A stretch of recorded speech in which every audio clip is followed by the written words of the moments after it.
These impressive plants are called Colocasia esculenta Black Magic. Colocasias are popularly known as elephant ear plants, and it's an appropriate name. They have large heart-shaped leaves that point downwards and gently sway in the breeze.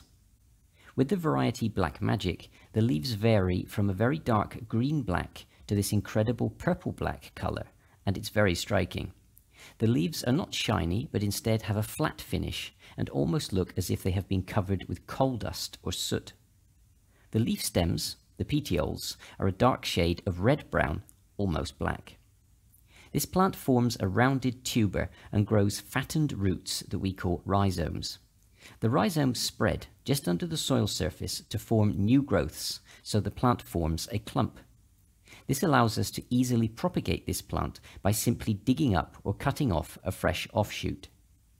Black Magic can be grown as a garden plant in frost-free regions and can be planted in any moist soil in partial shade to full sun. They grow really well in wet, boggy soils, as in nature these plants grow in wet areas and beside streams. As an indoor plant, these colocasias need good light and high humidity, so mist on a regular basis and keep the compost moist at all times. A general-purpose compost based on peat or soil can be used, but ensure that it retains moisture. Personally, I use a soil-based compost, as those hold moisture for longer and don't dry out as quickly as peat-based composts.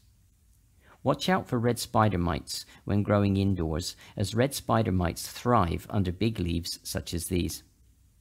In cold winter countries, the best way of growing these plants is to keep them as a dormant or semi-dormant indoor plant in the winter months and place outdoors in the garden in summer. To get the biggest leaves, plant them out in the garden in late spring with plenty of manure. If you don't want to plant them out in the garden, then grow in a large pot and plunge the pot into the garden, which means you bury the pot so it looks as if the plant is growing in the garden, but it's actually still in its pot, which makes it easier to take indoors later. These are heavy feeders, so give a general-purpose liquid fertilizer once every 2 weeks in the growing season, especially with potted plants. Trim off any old or damaged leaves to keep them tidy. On larger plants that have already formed a tuber, the leaves can be cut off completely and the tuber will sprout fresh leaves in the growing season.